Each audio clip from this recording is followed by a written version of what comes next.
welcome to The Art of Adventure. This is episode 282 with McKing Lee. The Art of Adventure is the podcast where we look at unconventional lifestyles, peak performance, human potential, entrepreneurship, and cutting-edge science. I'm your host, lead explorer and guide, Derek Loudermilk. You can check out derekloudermilk.com for the show notes for this episode and more information about upcoming projects and books, workshops, and events. So today, McKing, my guest, he and I were co-authors in a book that I published last year called Activate Your Life. And the subtitle is 50 Transformational Exercises from Coaches Around the World. And it ended up becoming an international Amazon bestseller. And we're putting together volume 2 for this year. So if you are a coach or you have coaching friends that are coaches, and you think you might want to contribute a chapter, you can send me an email and I can tell you more about the project. You can also apply through the book website at activateyourlifebook.com. And so in today's episode, McKing Lee, he's a Singapore-based hypnotist, multi-time best-selling author, and NLP master practitioner. And so this episode came about because my quest is to do a lot of self-experimentation around peak performance. And for sports and in cycling, I was curious whether hypnotists could make me have more endurance. And so we actually did a session about 3 weeks before we recorded this episode, a hypnosis session, where we looked at a couple different things. One, fear, limiting the impact of fear and anxiety on performance, and then working to increase endurance. So immediately after that session, I went out and won 2 bike races the very next day. So, there's lots of variables to consider, right? I'm just a sample size of 1, but it definitely is something that I like being able to refer back to the symbolism that we came up with during this session. So you'll hear a little bit about the session that he and I did together, and you'll hear him sort of unpack what was going on. He does a really good job of explaining what is hypnosis, the science behind it, and how we're actually all hypnotizing ourselves all the time, but how he can do that and direct it in a conversational manner to help people with mental health issues, with increasing business performance, with increasing sports performance, very specific things that he can guide you towards in a hypnosis session. He also shares some really cool success stories from his own clients that he's seen and how it all happened. So I'm hoping this will open your mind about the power of hypnosis and what it can do. And you may be thinking like me, like, oh, where can I start to use this in my life? And if not, hopefully you get to learn exactly what's going on and what is hypnosis and the power of our subconscious or unconscious mind. So without further ado, here is McKing Lee.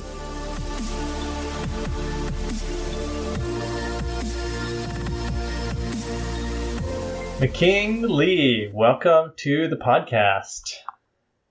Hi, thanks for having me, Derek. So for the listener, McKing he's my hypnotist. We did a session a couple weeks ago because I wanted to learn if it was something I could use to enhance my cycling performance, racing bicycles. And I've heard Olympians use it. I've also heard entrepreneurs use it.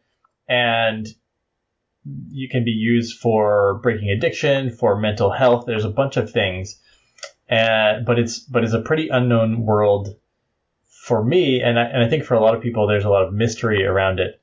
And I'm curious if you could start with how you became a hypnotist. How did you get into this work? Sure. Well, it's actually quite a long story. The shorter version is that it all started when I was 20 years old, and my right lung actually burst in my sleep. And at some point in time, I didn't know what was happening. I woke up, I still went to school. I had to give a presentation that morning, and the thing is, because we, to present something, to deliver a speech, we have to breathe, right? But I was having this breathlessness and this pain in my chest. And, well, I screwed up the presentation. It was a graded one as well. I actually went to a doctor. He used a stethoscope. He listened and he told me he'd go A&E, like right now, don't go home.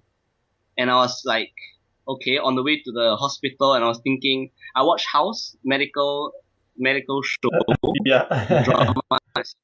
Yeah, and I was like thinking in my head, oh, do I have like fluid in my lungs, blood in my lungs? What the hell's happening and everything? And all the while, just feeling this pain, like somebody was stabbing me in the back of my right chest repeatedly.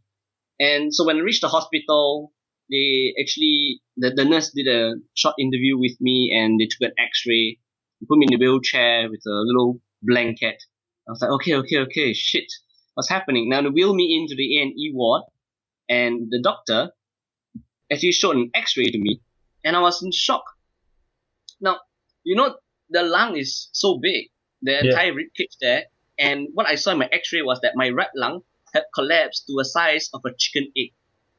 Oh my. And instead of shock, yeah, and instead of shock, the doctor said, you will die in the next few days from suffocation, or in the next few minutes when the air crushed your heart. Now, when I heard that, I actually dropped to the ground. I was crying, and my life was flashing before my eyes. I saw my life regrets, and it was very traumatizing for me. And what I didn't know at that point in time was that my mind linked this near-death experience to the presentation earlier. So I developed a post-traumatic stress disorder.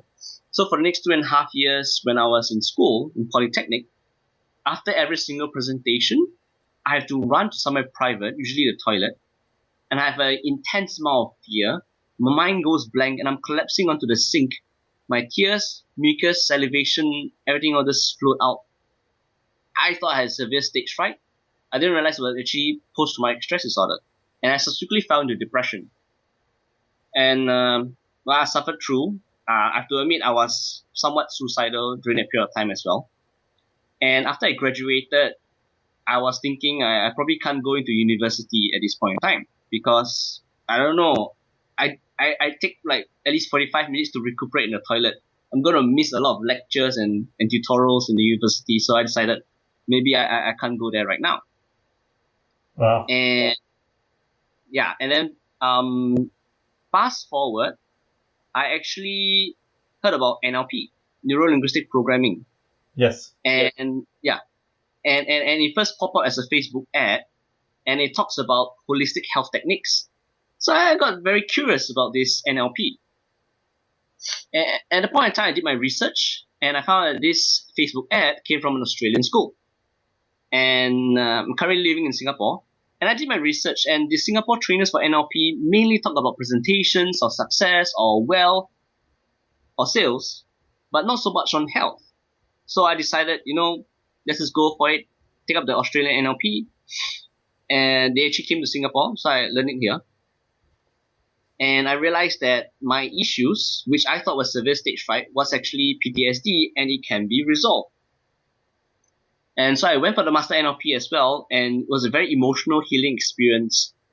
I volunteered myself to be a volunteer, to be part of a subject for one of the techniques where my trainer practiced on me or used me to actually show the class. And I was like crying my eyes out in front of like 20 people, and I couldn't stop crying because it was that bad. It was that traumatic for me. But that started me on the healing journey of healing my mind. And I got really curious because I realized that NLP, a little bit of history, John Gringer and Richard Bandler, at that point in time, they co-founded NLP. And what they did is that they actually took the best practices at the point in time, which includes body language, hypnosis, coaching, etc., etc. So my question was, when they took hypnosis and put in the NLP, did they take the technique or the principle? So the difference is like if you learn math, if you learn a technique, once you pass a certain, maybe like a times table or something, once you pass the technique that you learn, you may not know how to apply properly. But if you learn the concepts of multiplication, for example, you can do any number multiplication regardless of whether it fits the timetables or not, that we normally learn in school. Yeah. And it was very funny because I actually received an email from a German school of hypnosis they're actually coming to Singapore for the first time, and they teach the conversational style of hypnosis. and they'll be teaching the concepts and principles of hypnosis. So that was like, wow, this is all fits. So I actually, I actually went take up the course, and I start to apply the NLP skills plus the hypnotic principles on myself. Start to heal my mind from my anxieties, my depression, my PTSD, among other things. And then I was like helping a few people here and there, until finally I realized, I realized that my skill sets are very unique and very helpful, especially since I suffered from mental health as well. So after working on myself, helping in my mental health, I also work on my money issues, my business issues, all this kind of mindset beliefs. And then I finally started my practice, which is about 4.5 years ago now.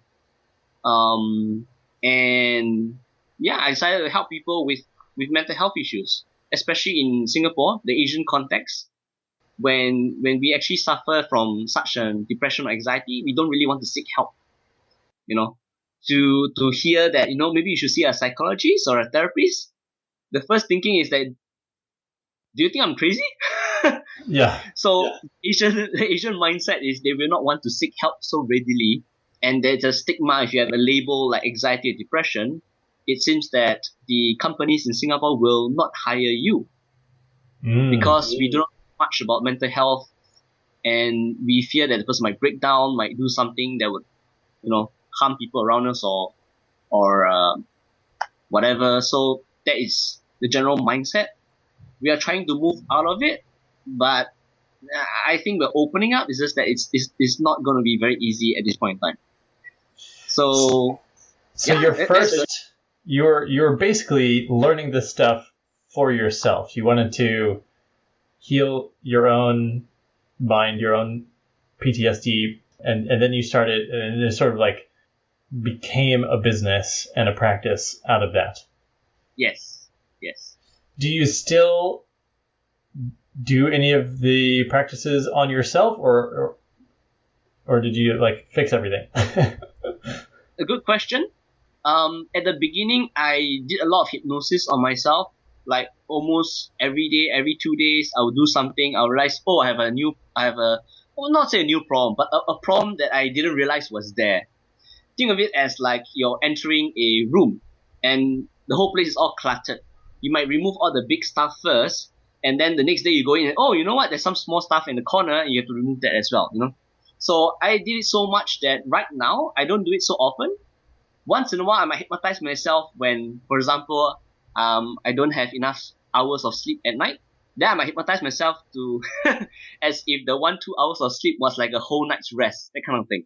Yeah. So once in a while, I still do it, but I don't really do like therapy on myself. It's more of personal performance or enhancement sort of thing. Yeah. Okay, cool. So I want to share. So we did our session, I don't know, maybe 2 or 3 weeks ago, and since then I've done, I don't know, let's say about 6 bike races, and so the goal was to just be a better bike racer. So we did a couple different parts, and what I thought was cool was that it did feel like a conversation.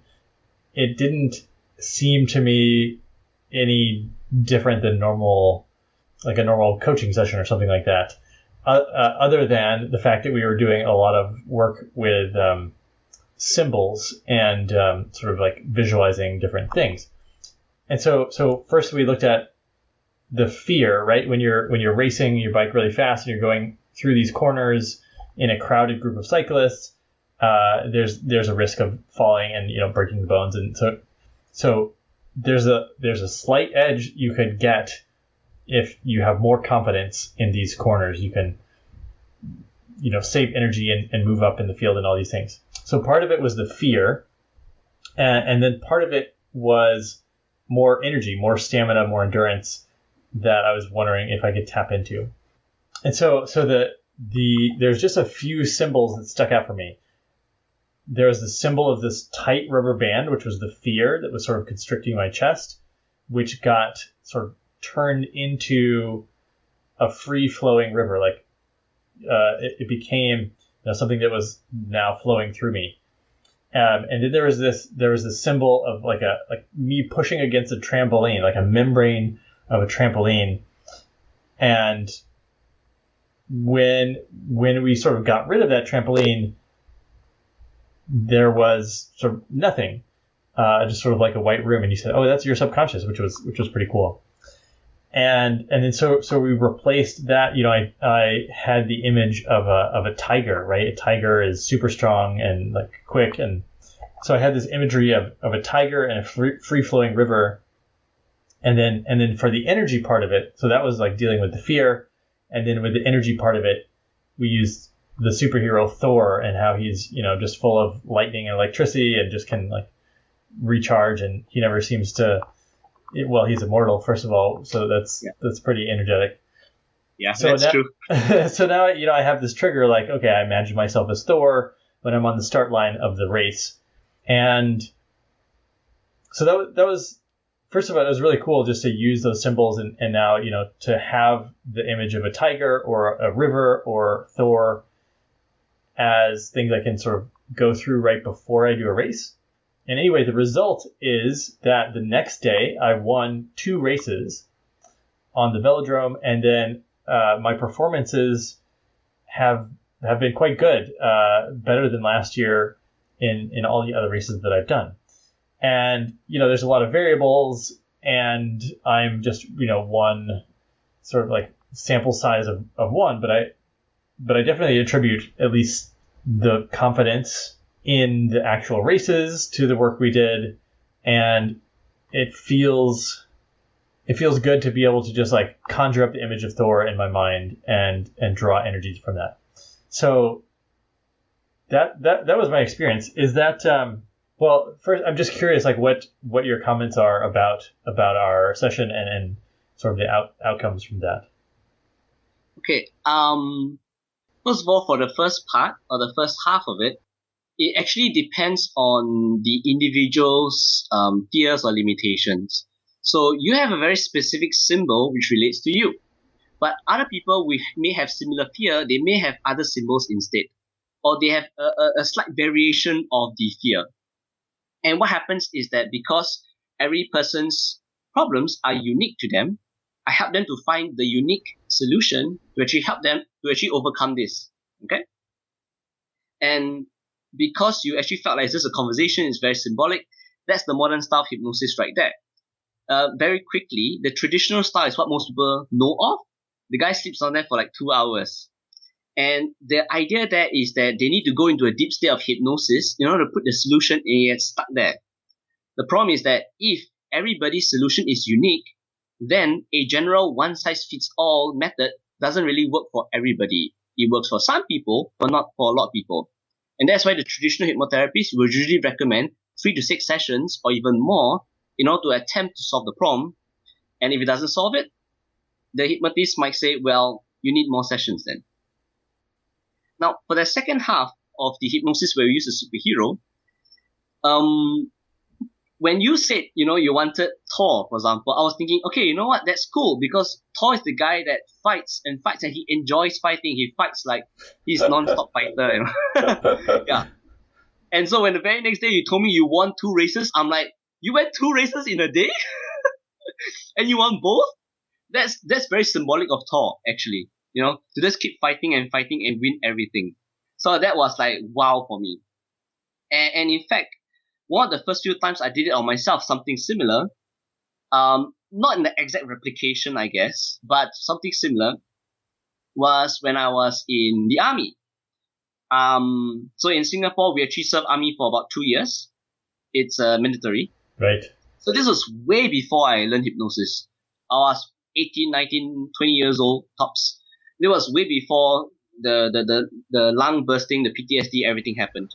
Okay. And what happened is that, long story short, the sergeant saw me, I have finished lunch, and thought that I had nothing to do. Maybe he just wanted to like torture me or whatever.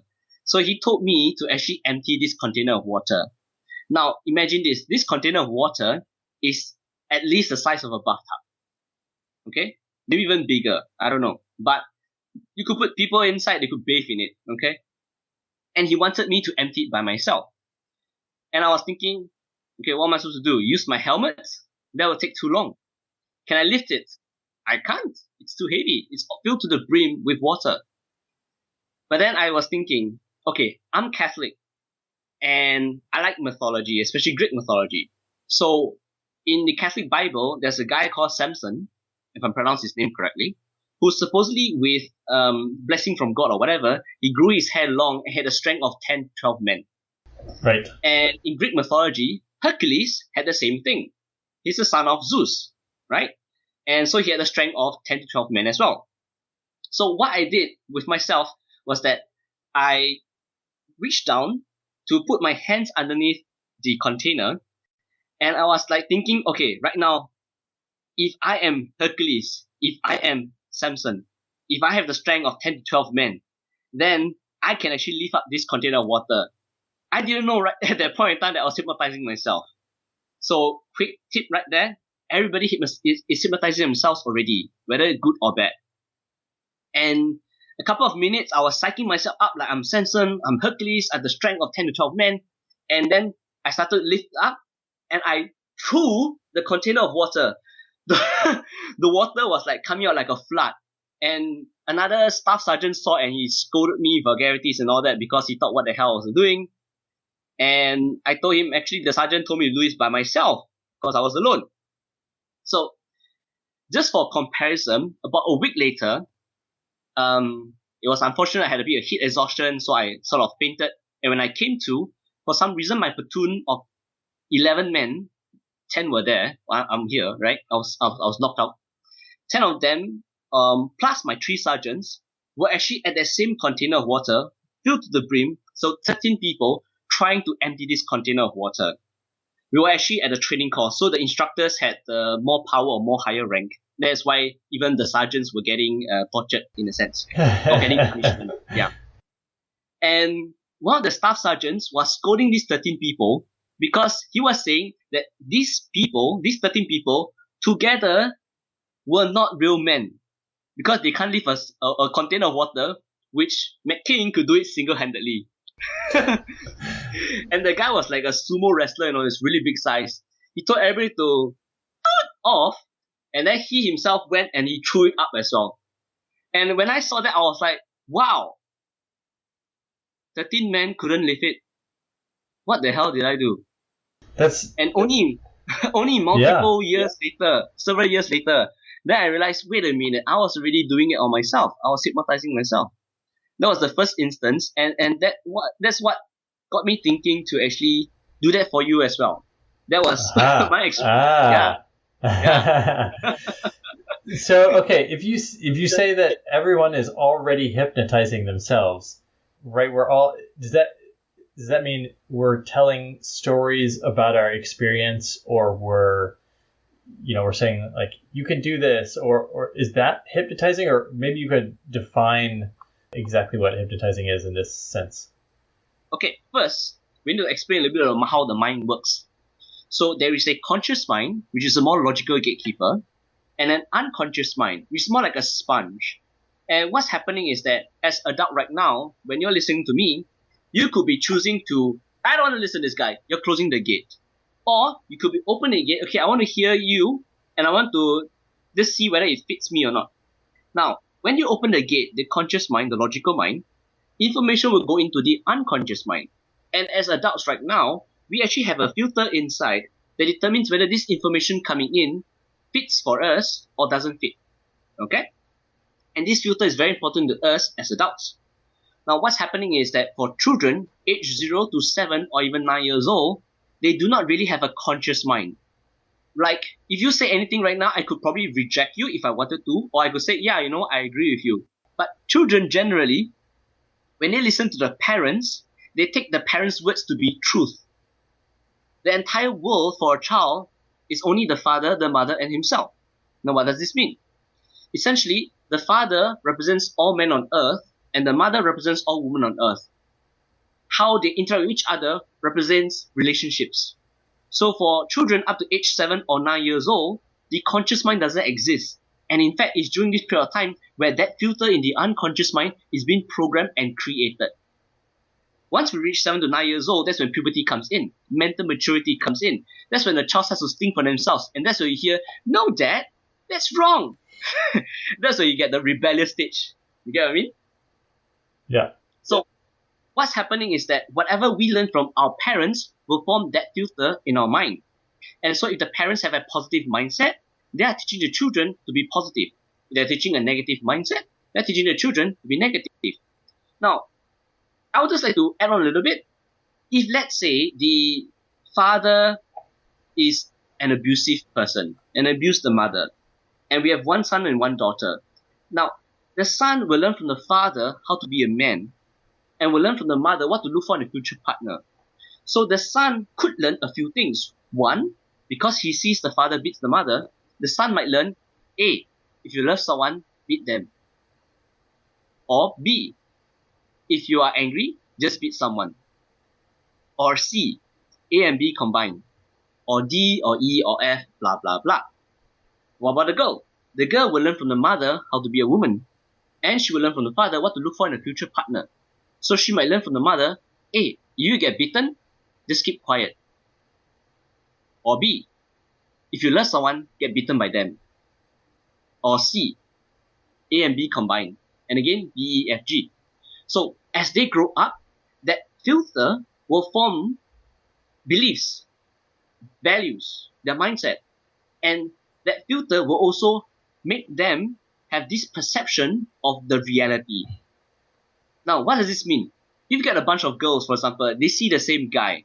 Depending on what their family structures were like, they will have slightly different perceptions of that same guy. Yes. Yes. Yeah, you get what I mean, right? So, and what happens is that, for the example that I use, this girl might actually find someone to be abusive like her father. Because why? That's what she learns. And in fact, I don't know if you know of this thing where supposedly girls marry their fathers and boys marry their mothers. Have you heard of that? Sure. Yeah, it's exactly that.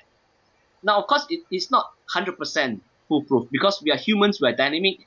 There are people who can change along the way. However, let's use the girl again. So let's say she finds a guy who is abusive. She didn't know it, but she finds him attractive. And of course, they end up repeat the same cycle as her parents. Now, there's another variable where she finds a guy and the guy is not abusive. But she develops a character that makes the guy abuse her. Whether it could be clingy or insecure or whatever she learns from the mom. So whether she seeks out someone that is like the father or she replicates a behavior that repeats that behavior of the relationship, anything can happen. And it is regardless across the board. So that is why if you look on such, if you read psychological research, abusive families will create more abusive families. I'm using abuse as an example. What about other cases? Mental health leads to more mental health, whether it's genetically or because I see my dad keeps washing his hands, I develop an OCD to actually wash my hands. It could be nature, it could be nurture. I look at both sides. So I think that helps me to actually help with my clients in their issues. And so, wait, I forgot the question. You're doing great, but I just wanted to see if we could say, like, when are we hypnotizing ourselves and what is just sort of normal thoughts or self-talk. Okay, yeah, got it. So, share there the filter all this. Now, what's happening right now is that as adults, like, for example, we could be talking to each other. And like I mentioned, we could be accepting or rejecting each other's perception or reality. But what happens is that when we are by ourselves, whatever we say to ourselves, our conscious mind will open the gate. And the filter will generally be what we are saying to ourselves.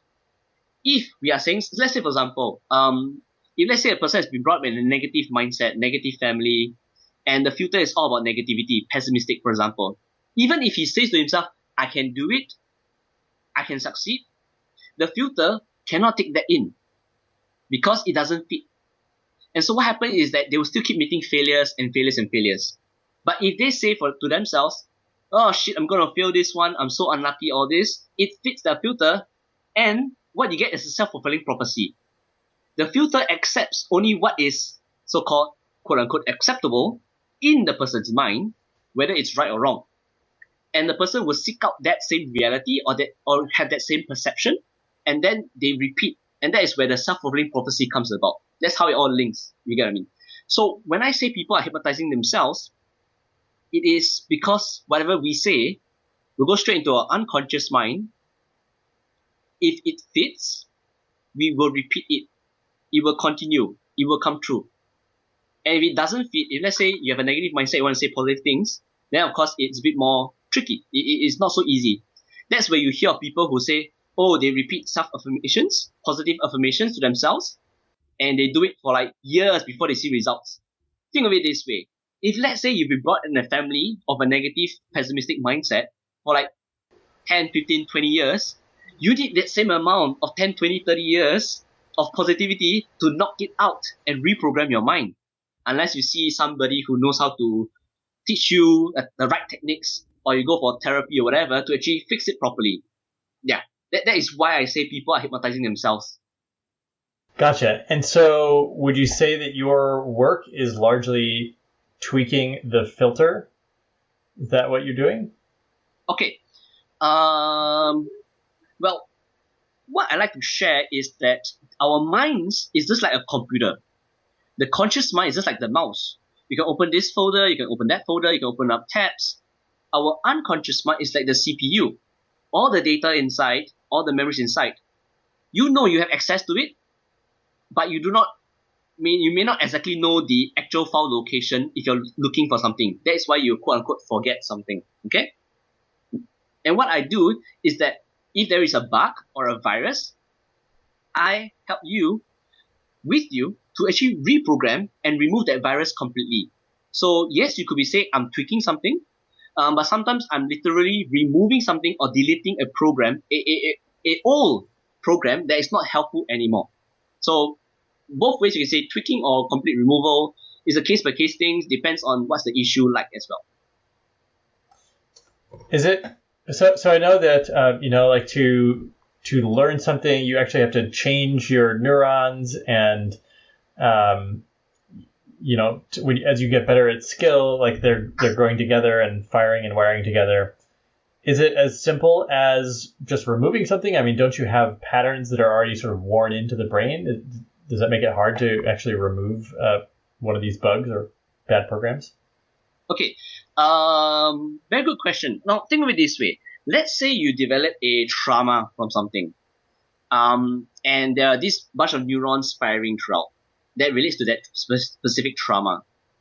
And so, in fact, I had this recent client who developed a post-traumatic stress disorder after she got into a car accident. So her trauma is very specific to cars.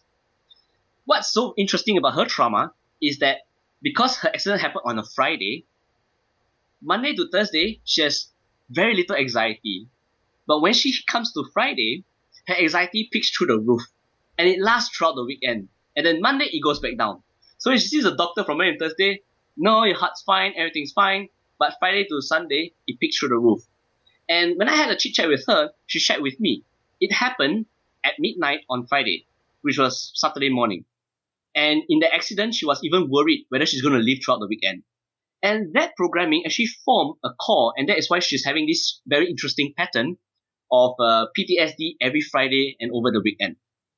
Now, so imagine there's a bunch of neurons firing right now in her mind, and what I do with her is that I help her to actually resolve this and so-called deconstruct or disconnect the neurons that are firing and maybe fire a bunch of other neurons or whatever.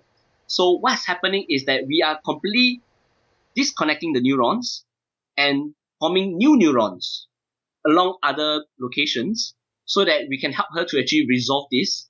And in fact, it only took 10 minutes. That's amazing. It sounds like a lot of your clients can just basically do one session and clean up the problem, versus where you were talking about the old style of hypnosis was like a lot of repeated visits. I'm wondering about the business itself, because if you only need to see people once, then you would need to keep getting new customers essentially to have a business. How does that work in terms of a sustainable business? Yes. So in fact, just to use her example, after that 10 minutes of the technique that I did with her, I asked her to think about cars again, and she was very curious, very confused, because that previous PTSD, the previous fear and anxiety that came up when she think of going on a transportation or a car, was completely gone. So in the next 15 minutes, we actually work on other things regarding her occupation and stuff. But anyway, yes, 90% of issues can actually be resolved in one session. And the remaining 10% are when the issue is a bit more complex, or if the person is unable to forgive someone that is part of the issue, or is unable to let go of an issue. So there are cases, very, very few, they actually take 2 or 3 sessions to solve the problem. In terms of sustainability, yes, I have to, in a way, keep looking for new clients. The other way that I'm looking at is that mental health is something that everybody needs. And in fact, I did this not so much to make money, but to help people first. To help people in terms of mental health. And if I don't feel ethical or I don't feel right if I know like this is the best way that I can help you, and yet I drag it over like 6 sessions and I charge you a much higher fee. I feel I personally I can't sleep well if I were to do that. It's not ethical in my opinion. So I just get satisfaction by helping all these people to change their lives around, to actually become good again, and that keeps me driving on. Yeah. Thanks for sharing, and it definitely comes across that your motives, I mean, because this started with you and you fixing yourself and healing yourself. Yes, it's very pure. It comes across as a really wonderful purpose-driven business. So I just want to acknowledge you for that. One thing that I'm really curious about is because we were dealing with these symbols like the rubber band or the flowing water. Are there themes and patterns that come up among a lot of people, like symbols that recur a lot, or things that you start to notice among a lot of people? Good question.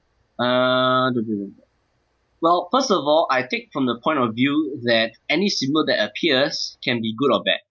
It doesn't mean that a knife is bad. Some people, the knife is a symbol of protection or safety, but to others, the knife could be danger or harm.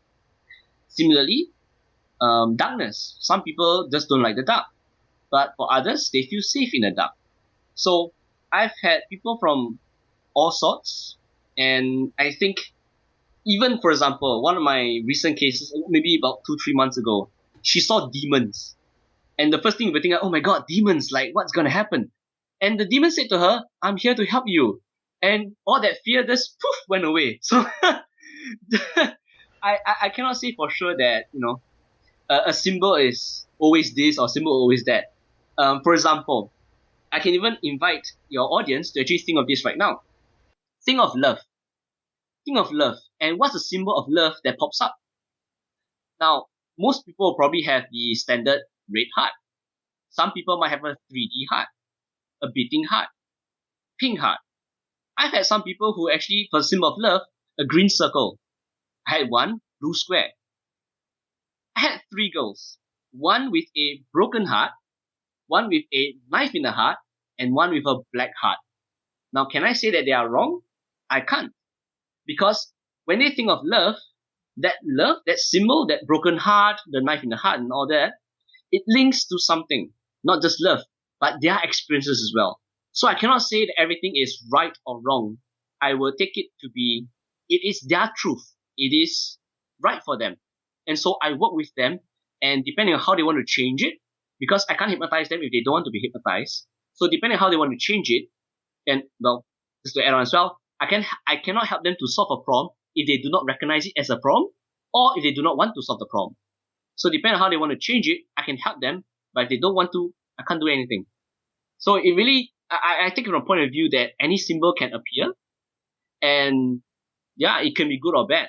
There is a tendency for due to the structure of the way I do things, there's a tendency for doors or pathways to hint to me that this is something that we need to go to another place in your mind. But then I do have people who go through a window, who enter a cupboard, who walk into a lake and go into another world. So even transportation doesn't always mean a door or a pathway, you know. Yeah, I hope that sort of answers your question.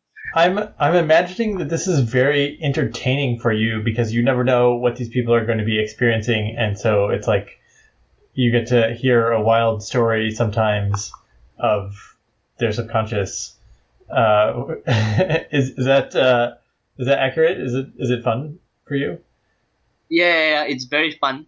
In fact, recently I had this client who met his guardian. His unconscious mind became like a guardian symbol for him.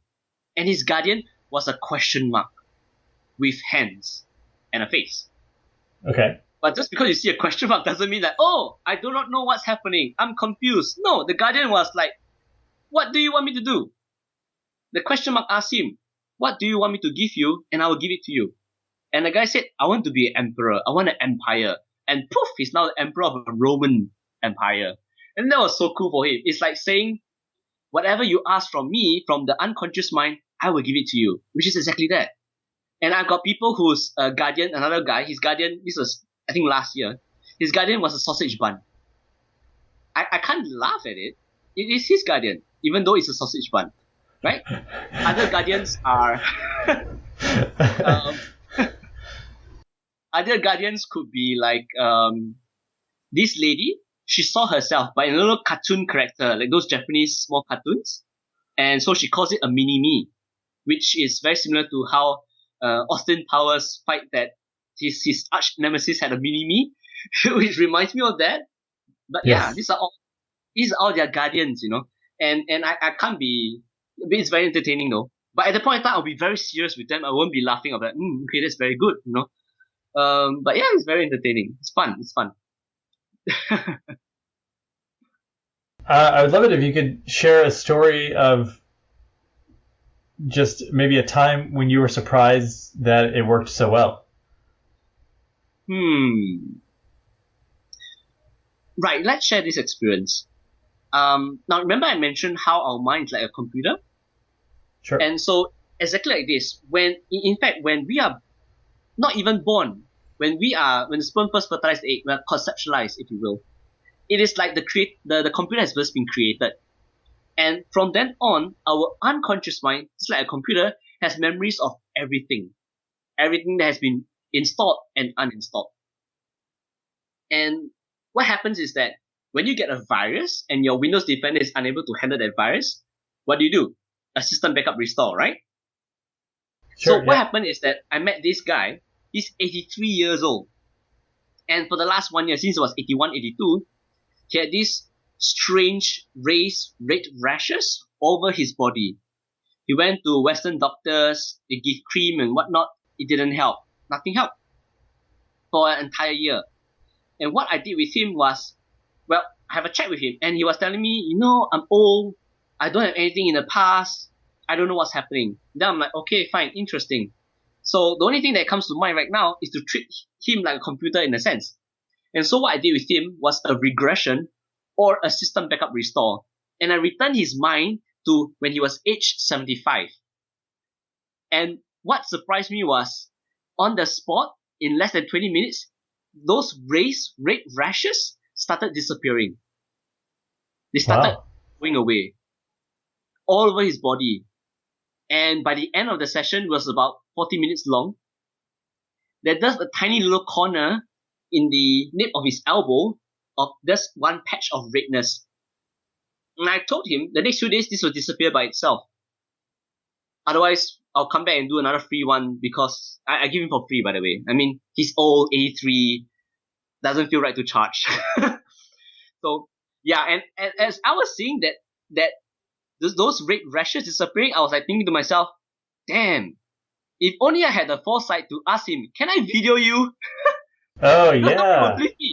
I still can't believe it myself. But yeah, that was one of the most amazing amazing hypnosis experience, and the power of the mind, really, and the connection within the mind and body. Yeah. Why do you think that hypnosis, that so many people are afraid of it or, want to avoid it? It goes back in time, in history. In fact, this guy called James Braid, he coined the term hypnosis, because after the Greek god hypnos, which means sleep. Okay. And only after some time he realized he made a mistake. He wanted to change the name to monoidoism, if I'm pronouncing it correctly, which basically means an extreme focus, concentration, or attention. But unfortunately, the word hypnosis spread too fast, and so everybody thinks hypnosis is related to sleep. And even back then, because of the quote-unquote sleep, or the deep relaxation that people link it to, people just think that it's sleep and that you lose control. You have no idea what the hypnotist is going to put inside you, especially with stage shows. In fact, for hypnosis, there's a few categories. The first is self-hypnosis. And most people, they do self-hypnosis is positive affirmations. That's the way they do it, generally speaking. But of course, what I'm telling you right now is that whatever we speak to ourselves is a form of self-hypnosis. The second one is what I do, hypnotherapy, using hypnosis to actually help people or heal people.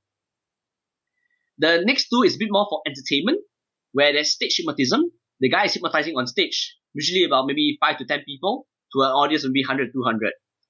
And street hypnotism, where the guy goes up to a random person on the street and hypnotizes the person on the street. Now, these two forms are more for entertainment, and depending on the hypnotist, some may use it as a education.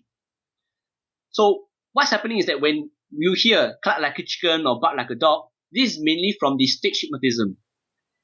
So people have that fear. Wait a minute, are you going to get me to lick out cigarettes or like to make a fool of myself, make people laugh? And people are afraid of that. And what we do not know, in its purest truth form, we fear. And so because people think of that stage hypnotism thing. And of course, the last thing is Hollywood. Hypnotism in movies is all about mind control, lick out cigarettes, or do stuff you do not know what's happening around. And so people get exposed to such media and they become fearful. And that's how it all goes about.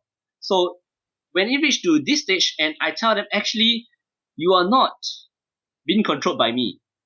In fact, you are still aware. Just like how we did the hypnotism, it was open eyes. You can do it open eyes even. Yeah. Right. Yeah. And you do not lick out cigarettes because I cannot hypnotize you against your will. I cannot hypnotize you against your ethics or values. So, for example, if let's say I want to try to hypnotize you to like rob a bank or like to kill someone, you wouldn't do it because it's against your ethics or values. And once people realize, hey, this is actually what's it, then they become more receptive. But until they are open to actually hear the truth or what is really going on, people will still continue to be having such misconceptions until they are ready to listen, I suppose. And what, besides, obviously that's a great story about this guy healing his rash. On the other side, sort of like either for entrepreneurs, getting rid of money blocks, or athletes enhancing performance, like where does the sort of most interesting potential lie in your view of hypnosis? I think once we understand how our mind works and we learn the right techniques to actually resolve our issues, and truthfully, the sky is the limit. The sky is the limit. In fact, I won't be surprised if you do push-ups right now or pull-ups or whatever, and you find that there's a limit and you symbolize Thor, or you realize that, hey, there is no limit in the mind, then you might actually be much more, attain a higher level. There is this guy called Steve Barry. He's a very good hypnotist, magician, and mentalist. And what happened is that he actually did this in a gym. This guy was like is that a bench press thing or a heavy weightlifting thing? Yeah, bench press. Yeah. And so what happened is that he had a limit in his mind. Like, I can't remember the actual amount, let's say 300 pounds or something. And his limit was that he could only do one of that. So Keith blindfolded him, starting from a clean bar, no weights, do a few times, and told him he'll gradually add on the weights. But at the point in time, he actually removed the weights. So he actually went to 350, 400, but now it's an empty bar again. But because his mind, he was blindfolded, his mind was thinking that it is his limit. He could only push out one. He put it down, and Keith Barry removed the blindfold and told him to look at the bar. And he was in shock. And when we watched the video again, he was like, wow. And that was really good because that's actually showing people the mind is really your limit. Because you put the limit in your mind, even with an empty bar, it becomes really very heavy. That's how it is for performance, for sports people like yourself, you know. And when it comes to money blocks, the tip I can share is you need to first realize what were the money beliefs that your parents were teaching you, intentionally or unintentionally. For example, my dad was sharing this with me when we were very young. He shared this, that we are poorer than church mice. You know the mouse in the church? Don't even have cheese to eat. We are poorer than that. Now, what kind of mindset regarding money will we have when my dad will share this with us? A poverty mindset. So once I learned hypnotism, and then a couple years later, I was like, wait a minute, I have this, in a way, poverty mindset. It's not a good mindset for money. So I just remove it and I replace it with something else, something positive. I love that. It's so easy. Whoop. Just take it right out. Yeah, it is. And in fact, even when you want to put the positive mindset into your head, into your mind, I would like to ask you, what would be a good mindset regarding money that you would like to have? Because the thing is this, every single person on earth can have their own beliefs about money. And whatever is positive to one person could be negative to another. So that is why I rather work individually with the person to figure out what is the positive mindset you want to put in your head. I cannot be just taking one positive mindset that everybody is just regarding as the only truth and just put it inside because it might not fit. Yeah. Right. Yeah. Man, this is all really good stuff, and thanks for working in the underlying science and brain principles and all that stuff. Is there anything that we haven't covered that you think is important to mention about hypnosis or about your work? I don't know, man. If I go on, I can just go on forever, you know. I know. This is exciting stuff. Yeah. I'm like, I won't say almost every client, but every 1-2 clients, I discover something new about how the mind works. Let me give maybe a quick one regarding procrastination. So most people, when they hear procrastination, they give the advice, just do it, be proactive, just take action. And the funny thing is that one of my clients had procrastination. This was like maybe a year and a half ago. And he had procrastination. His procrastination was so bad, when he received his assignments in university, he wouldn't even open it until the very next day. Tomorrow, let's say for example, was the deadline, he will read it only today. That's how bad his procrastination was. And when I did hypnosis with him, I allowed his unconscious mind to show us where this came from, the seed, if you will. Yep. And he went back and he was like, McKing, why am I here? And I said to him, I don't even know where are you. Why don't you tell me?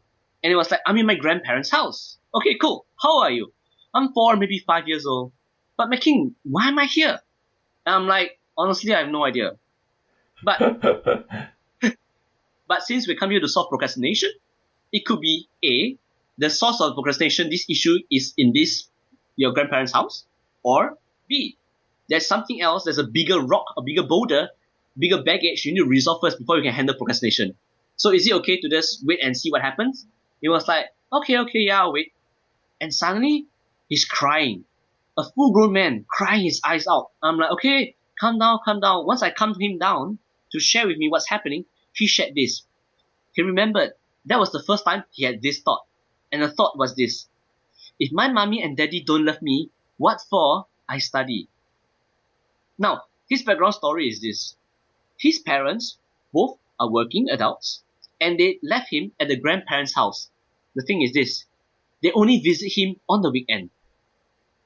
For a 4 or 5-year-old child, he really was thinking his father and mother didn't love him. His parents don't love him. That is why he's left with the grandparents.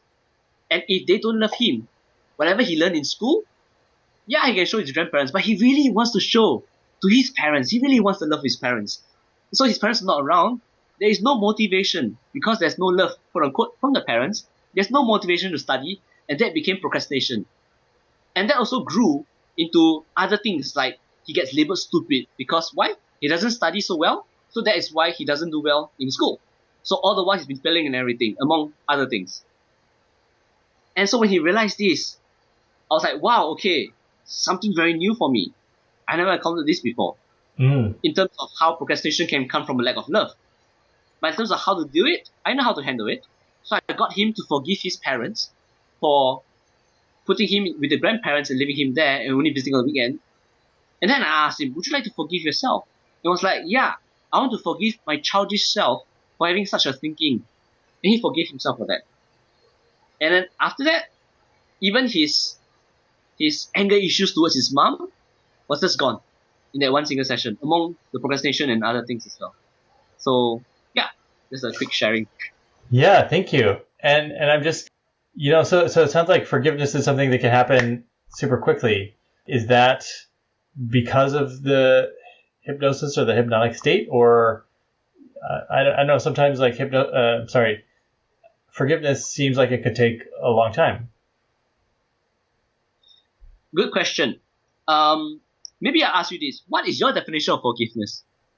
I guess when it no longer affects you, the thing you're used to hold against somebody when it's not important anymore. That's right. And in fact, some other people could have other definitions of forgiveness. Some might think forgive and forget, right? Okay. Others might be thinking if you don't see the person anymore, you can forget about it, forgive him or whatever. So my definition of forgiveness, if I can share with you and your audience, is this. When you want to forgive someone, you share whatever is in your heart with that person in order to forgive him. Most importantly is this, is to release and return all the past hurts and pains and guilts, as well as learned behaviors, and return it back to them. Because they put it on you in the first place. It is a bit long. So what happens that when you forgive someone, you return all these past hurts and pains and guilts, as well as learned behaviors, and return it back to them. And when you do that, you no longer hold anything. There is nothing holding you back. There's no baggage. There is no hurt. It's all been returned to them. So if, in his case, his parents hurt him, he forgive his parents, he return it back to the parents, and thereby changing his behavior. Even behaviors, why I mentioned learned behaviors, because if we learn a specific behavior from our parents, we can actually return that behavior back to them and change it as well. About 2 years ago, I had this guy. He cheats on the wife every 3 days with a different girl. And during our chit chat, he shared that he thinks his dad cheats on the mom as well. And we did the session similarly, got him to forgive the father and to return the cheating behavior back to the father. And just like that, he stopped cheating. Wow. Yeah. Super cool. Yes. Man. And if I can just... Yeah. Okay, I just add on a little bit. If you know how to return such things back to the people, whether you do it in a face-to-face with them, or you do it in your mind. With hypnosis, it's mainly in the mind. You don't have to talk to them at all. They could be dead, for example. Doesn't matter. And if you ever have the chance to meet with that person, if you're ready to do it, you can do it. So what I do share with my clients is this. During the chit-chat, if I realize that their issue comes from somebody like their parents or a bully or whatever, I will ask them to think about forgiving their parents. Using parents as an example. If they can forgive their parents, then we can do the hypnosis. If they think about it and they are not ready to forgive their parents, we don't do anything until they're ready. So when they do come for the session, even if it's 2-3 months later, it's that 90% effective because they're ready to let go of everything. Okay. Yeah. That makes sense. Well, McKing, this has really been great. I enjoy the way you tell the stories, and I suppose perhaps your skill with language and all this helps helps you tell good stories. But yeah, it's been really great having you on, and maybe you could share what's the best place for people to find you and get in touch with you. Okay, so I have a website, leemcking.sg. Do I need to spell out? Lee McKing, and I think let's actually say why you have the name McKing.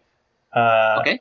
Because your dad was into Steve McQueen, but you were born as a boy, so you were a McKing instead of McQueen. Yes. I love it. Yeah, it's really funny. Yeah. And then So- the names are reversed in Singapore. The McKing, so leemcking.sg, which is .singapore, right?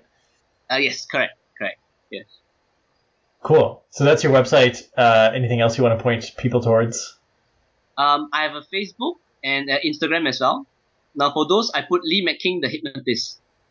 Sweet. Yeah. Yeah. Well, again, love the work you're doing. I'm really glad that people are able to be healed, and also I'll be holding on to these symbols of endurance and lack of fear and strength and whatnot that you helped me with. So really appreciate that. Welcome. Yeah. Thanks again. Thank you.